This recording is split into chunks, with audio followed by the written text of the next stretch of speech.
नमस्कार, हिंदुस्तान 9 देख रहे हैं आप और मेरा नाम है तुषार शर्मा। देखिए, महाकुंभ 2025 को लेकर लगातार खबरें जो थी वो पहले खूबसूरत तस्वीरें आ रही थी। हर कोई महाकुंभ में जाना चाहता था, लेकिन अब कुछ ऐसी तस्वीरें सामने आई हैं जिसे देखकर हर कोई परेशान है। जी हाँ, बिल्कुल। देखिए, मौनी अमावस्या के दिन जो वो हादसा हुआ जिसमें 30 से ज्यादा लोगों की जान चली गई, वो खबरों में बना हुआ और हर कोई सरकार से सवाल पूछ रहा है कि इसकी जिम्मेदारी तो सरकार की बनती है जनाब। सरकार ने इतनी बड़ी चूक कहाँ कर दी? और अब यही सवाल पूछते हुए दिखाई दे रहे हैं स्वामी अविमुक्तेश्वर।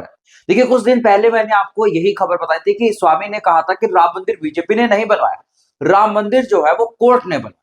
लेकिन अब स्वामी ने कह दिया है कि योगी सरकार जिम्मेदार है। स्वामी ने बड़े बड़े आरोप लगा दिए है सरकार पर। उन्होंने कहा, सुबह जब मैं सोकर उठा तो मैंने अखबार पढ़ा दैनिक जागरण, जिसमें बताया गया कि महाकुंभ में घटना हो गई है और कुछ लोग मर गए। लेकिन मुख्यमंत्री योगी आदित्यनाथ के एक्स पोस्ट पर सुबह मौनी अमावस्या की शुभकामनाएं और दूसरी बात आई कि कुछ लोग घायल हो गए हैं और अफवाहों से बचे। तीसरा ट्वीट, अफवाहों से बचे। चौथा ट्वीट, अफवाहों से बचे। स्वामी ने बिल्कुल कोट कर कर हर एक बात को बताया एक निजी चैनल के इंटरव्यू में, जहां पर स्वामी कहते हैं कि योगी आदित्यनाथ मुख्यमंत्री जो है वो बहकाने का काम कर रहे थे, वो सच नहीं बता रहे थे। और शाम आते हुए जब मीडिया से बात करने लगे तो अपने आप को भावुक होकर योगी आदित्यनाथ दिखाने लगे, अपने आप को बेचारा दिखाने लगे। और ये बताता है कि योगी सरकार एक जिम्मेदार सरकार नहीं है। स्वामी ने बड़े बड़े आरोप लगाए हैं और यकीनन ये बीजेपी के लिए सरदर्द बनते हुए दिखाई दे सकते हैं।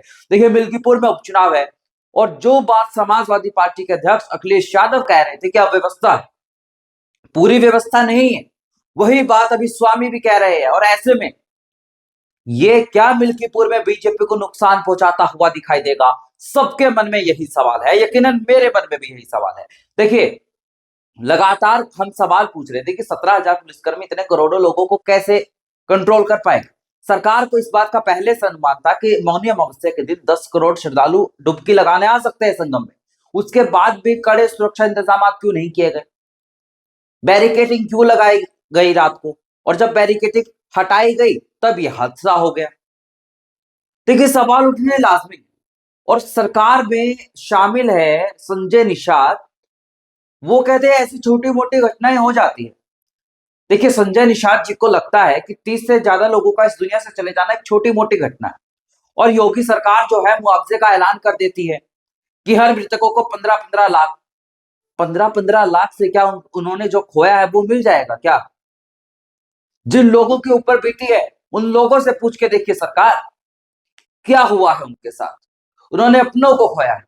एक महिला तो मीडिया से रोती हुई बात करती है, जो कहती है कि मैंने अपनी सास और अपनी भाभी दोनों को खो दिया है। लेकिन सरकार को ये क्या है?